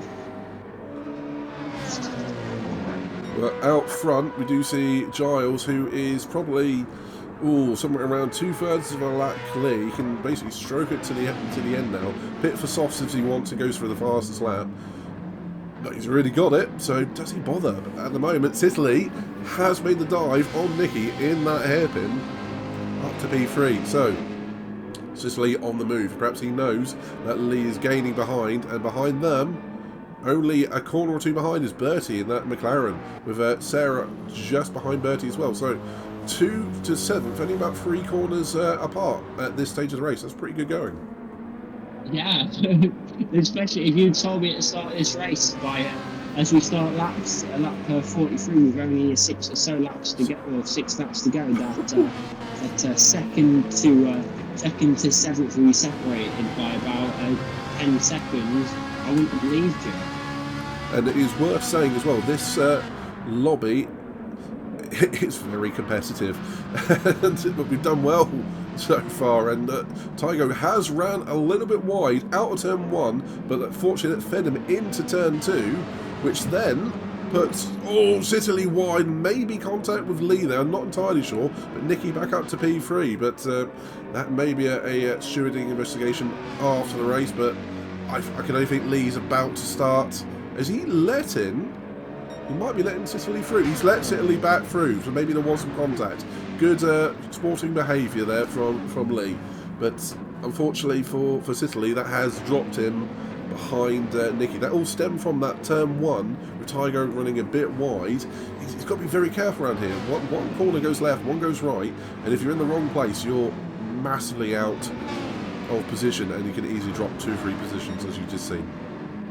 Yeah, Tygo runs wide during that chicane, and he's picked up damage on the front, or the splitter and the front left tyre, which is not what we want to do with only 6 laps to go, which gives an advantage for Nicky. Can Nicky now use this to be able to pull away and take 2nd place?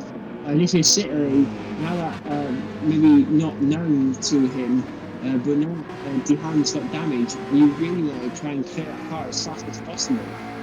Yeah, and then Bertie is only half the pit straight behind these lot now, and he's setting a 22.3, with Lee setting a 26. His tyres have gone. Sicily a 25 after that contact. Dehan a 25 after the damage, and Nicky 24. So Bertie's coming at the lot of them at this point. Has he got enough time to be able to really attack the drivers in front of him? That's what I want to know, Luke. Well, I'm going to be keeping an eye on this one. It does look like P7 is settled for Sarah. That's a good result so far.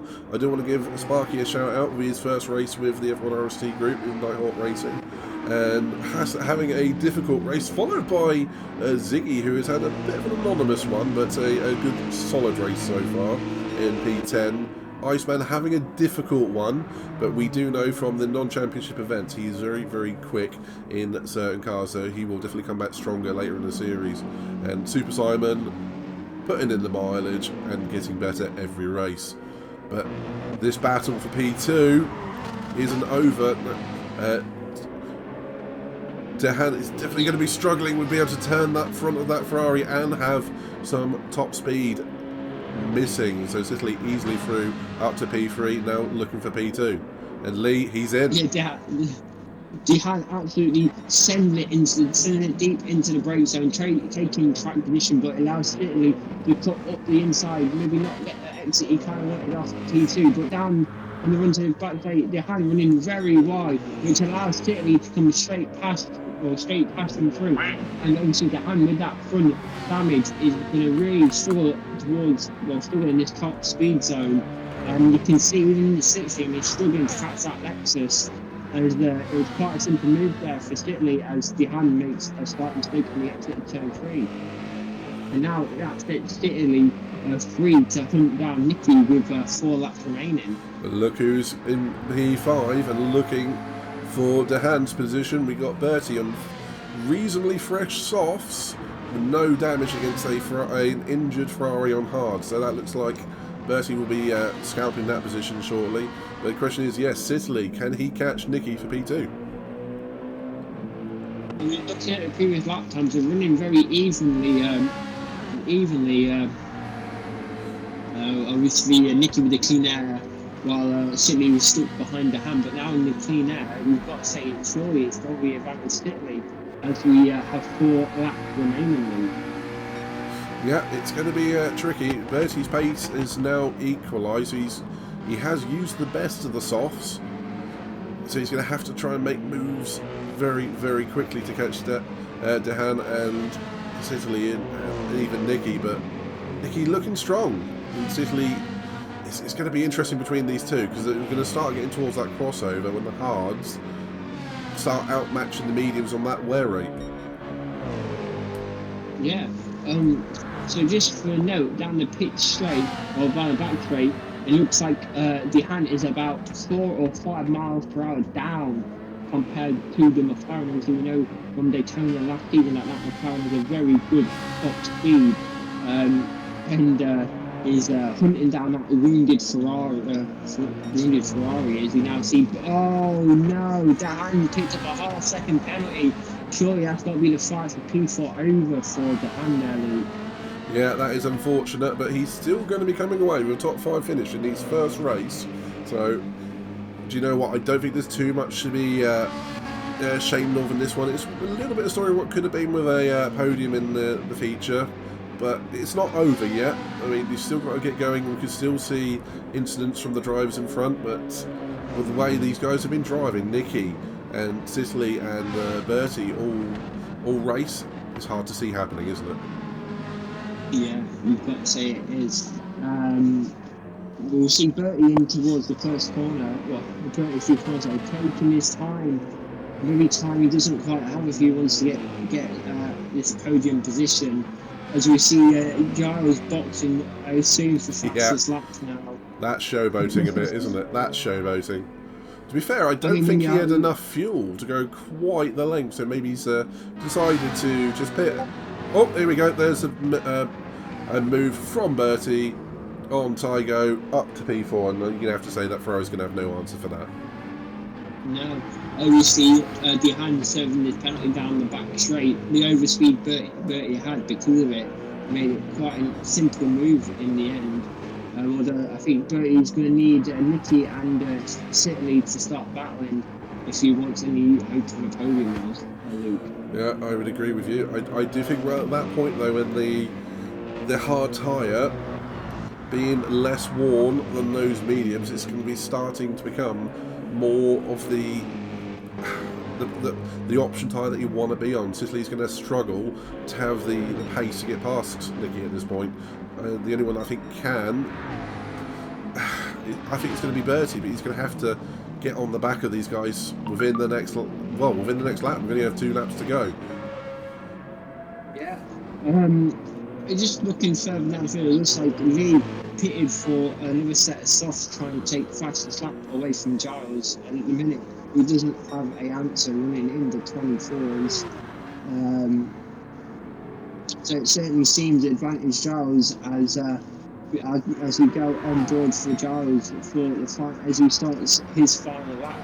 Do you want to give us a quick run through his final lap, Luke? Oh, I think we can have a quick look at Giles. Absolutely, he's definitely looking like he's been at home on this track. I've not seen him do too much in the way of wrong. He's hitting all the apexes. You haven't seen him lighting up the rear tyres. I think he could very well set the fastest lap on the final lap here. A little bit of showboating, and you have to say he's deserved and earned this one, hasn't he, Kirk? Absolutely. I couldn't say he's put a foot wrong this entire race, as he goes 2/10 fastest of his own personal, or his own fastest lap in the first sector. He's made it look very simple this week. I certainly hope to see what he can do in the red lobby next week as he takes that chicane complete flat. He must take a lot of this inside curve, which he does. Is he up in the middle sector? Yes, he is. He's now 3/10 up in the middle sector, Luke. It looks like he's going to set maybe a 21.5 if he can nail this final sector, which he does. Oh, maybe get a little bit wide there, which is obviously not what he wants, but I think he has enough time in the bag where that shouldn't affect him all that much if he comes around the final corner to take what can only be described as an absolutely dominant win. Is he going to improve his personal best time? He does. He goes 4:10.36, a new personal best time of 21.4 as he wins the race in style, you've got to say, Luke. Yeah, completely, and he has done very, very well. I mean, a near faultless race is what you can say there. And it does look like Nicky is going to hold on to that P2. He's made it work. It looked like at one point he was heading towards 5th, but has recovered up this final stint, being faster than he was in the middle. And it looks like he's going to take a very, very solid P2. So he's going to be a top rookie for the feature race. It's rookie, Luke. It looks like Lee and then Sefcoff is all over the back of Sarah, and he slides up the inside of Sarah with only 3 corners to go to take 2 skips away from Sarah Hawkey, Luke.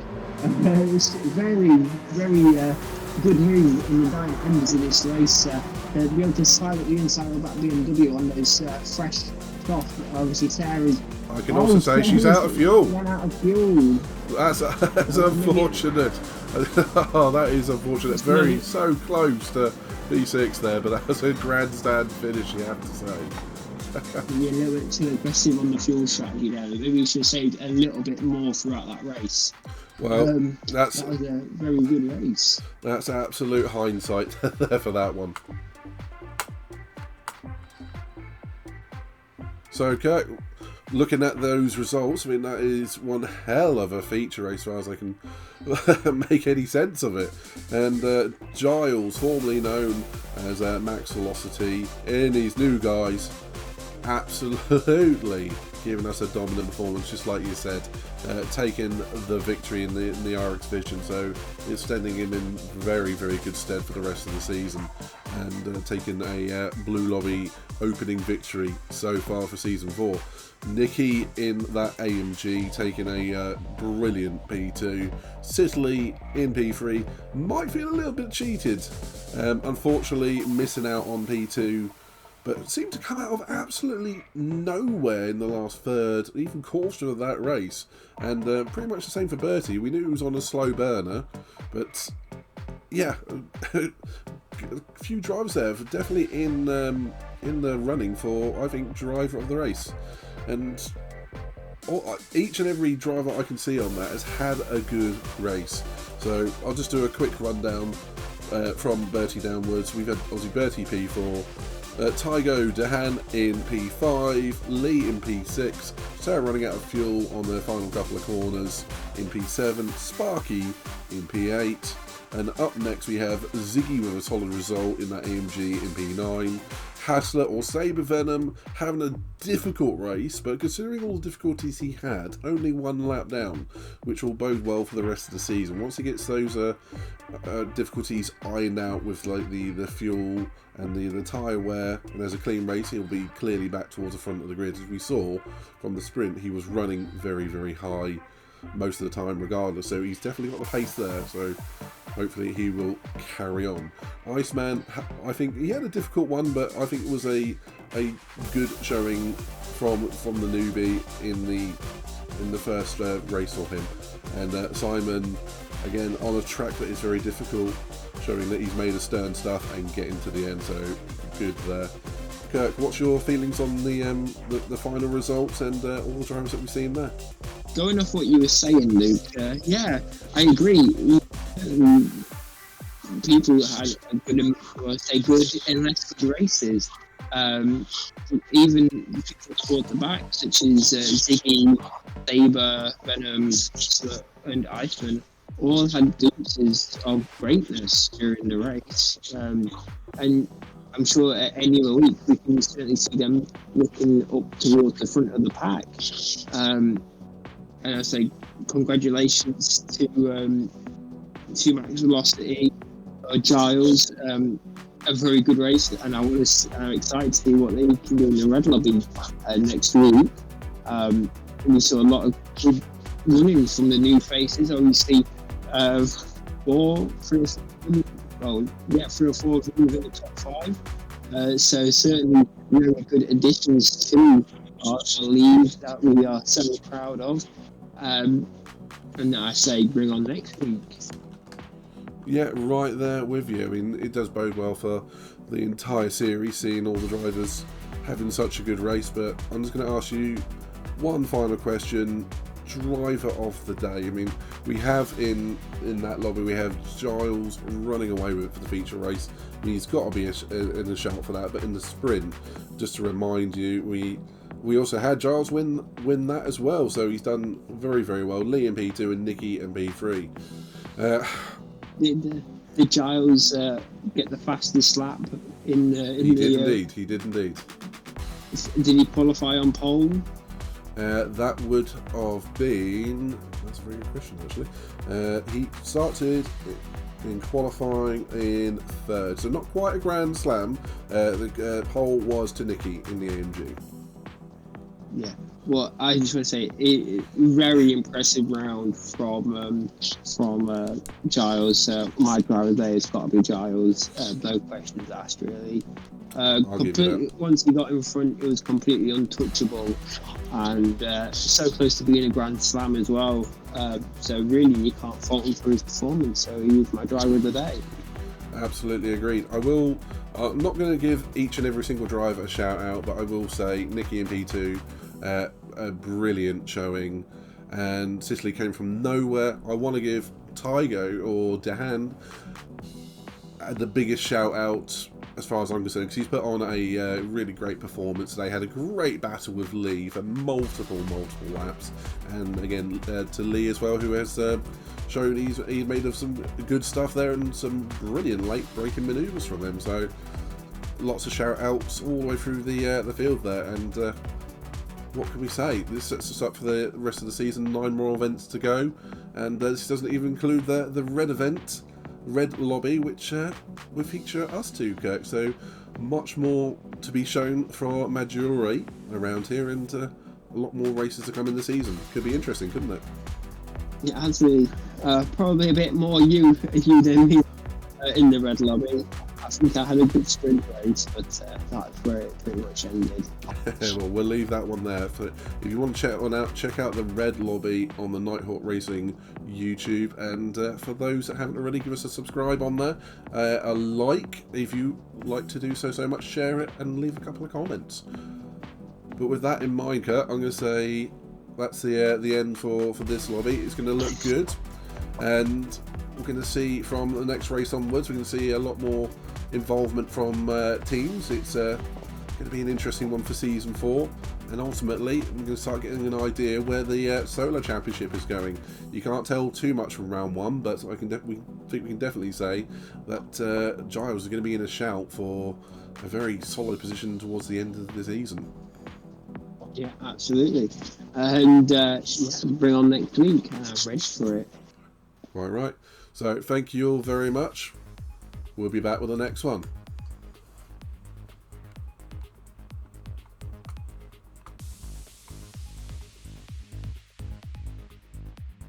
Amazing first race. Looking forward for the next one.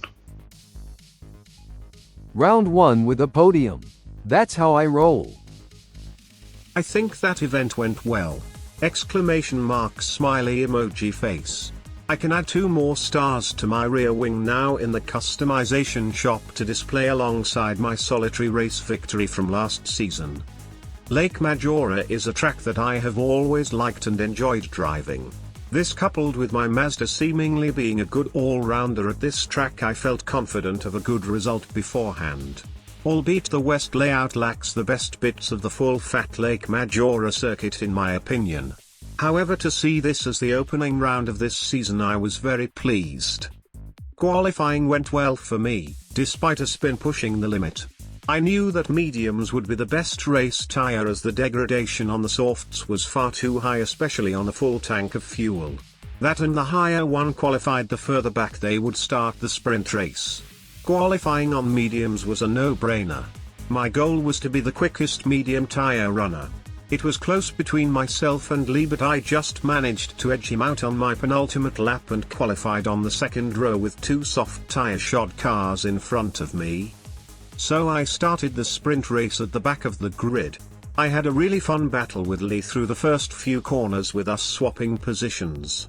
I slammed over the sausage curb and got a great run into the back straight of lap 1 where there was cars everywhere. I kept my foot in as there was no yellow flags, confused emoji, and avoided the carnage. I ran wide at the top of the hill but was lucky to hit the wall square on, so could keep on throttle. A close battle with Lee again before outbreaking him into turn 1. #fun first lap. Neither fuel consumption or tyre were a concern. I went super aggressive the first few laps to make up positions quickly. Maybe a little too aggressive, but I think I made some nice passes throughout. Especially on the brakes into turn 1, my favourite being on Bertie Ton take P2, and when others ran wide at the top of the hill through the fast right-handers, I was able to slip underneath and take the high ground, inside line, into the apex. Capitalizing on others' mistakes, keeping consistency, I managed to take the lead on lap 7, slipping underneath Haslett after he ran slightly wide. From this position it was just a case of keeping concentration, setting low 123s, keeping my Mazda pointing forwards and not making any mistakes to the checkered flag for my first ever Nighthawk sprint race victory. Kudos to my fellow podium tiers Lee for a solid race to P2 and Nicky snatching 3rd on the last lap. Nice driving, congratulations both. #champagne. The feature race was a much simpler affair for myself. A good qualification on the second row with only soft tyre runners in front of me. My plan was to go long on the first stint, extending my medium tyres to go 20 laps. The main limiting factor was fuel. I needed to short shift my Wankel engine the bejesus throughout. This allowed me to maintain a good low 123 pace at fuel map 1 for optimum efficiency. It was tight and I entered the pits after lap 20 on fumes. I just wanted to stay out of trouble, avoid racing and just do my own thing. I was little concerned firstly by the super fast starting Ferrari of Hahn, who made it up to P2 before turn 1. But luckily for me they got caught up with Sarah, enabling me to emerge from turn 2 in P2. And secondly Nicky, on soft tyres, who disappeared into the distance. But as I expected, their tyres gave up after 8 laps and I caught them as they pitted. I pitted after 20 laps, took half a tank of fuel to do my soft tyre stint. I came out just behind Bertie, who had somehow managed to get his Mclaren to do 21 laps without pitting. Despite having all the grip, he was tough to get past. When I did, I was confused by his line, thinking he was letting me past. He wasn't and turned in. I unfortunately made light contact with him. Fortunately, he kept control on the grass and it didn't hinder his race too much. Well done, Bertie. From here I was able to fully uncuff my Mazda for a few laps on low fuel and unleash its full potential for a successful fastest lap attempt. I didn't take enough fuel as intended and had targeted 10 laps on soft tires, with some front left management through the right-handers and brake balance adjustment. It was to my surprise as I rounded the final corner on lap 9 of the stint when 0.3 laps fuel remaining flashed up on my screen. I avoided disaster and pitted 1 lap early. This error meant I needed to do 20 laps again on medium tires, so proceeded to short shift my way through the final stint of my 2-stop strategy to the checkered flag. With 2 laps to go, I was around 45 seconds clear of second place, so I had the luxury to opt for a 3rd stop for a set of softs and a splash of fuel for an ultra-low fuel attempt at fastest lap on the last lap. Bosh. That final lap, but for a mistake near the end, was nearly perfect. I don't think that Mazda had much more speed it today. Grinning like a Cheshire cat am I. Well done all of Blue Lobby. It looks like the race was really close behind, with second and third only a few cars lengths apart. Congratulations all and thanks for being part of Nighthawk Racing, especially the admin team who allow this to happen and make the dream work. Love you all. Looking forward to round 2. Adios, and remember, cream first, jam on top. If you told me going into the race that I'd be finishing on the podium, honestly, I would have told you you're nuts. The race went super well, didn't make too many mistakes except for that one spin in the final corner midway through my second stint, and just kept plugging away at it. Definitely felt like I was punching too far above my weight, but I'm glad it happened anyway.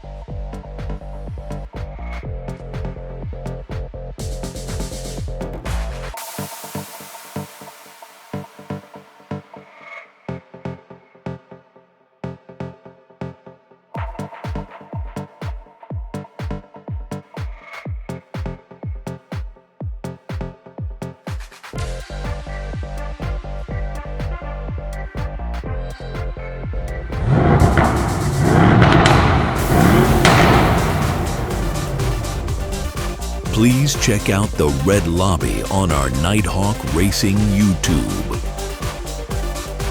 Our next is at Sardinia A Reverse.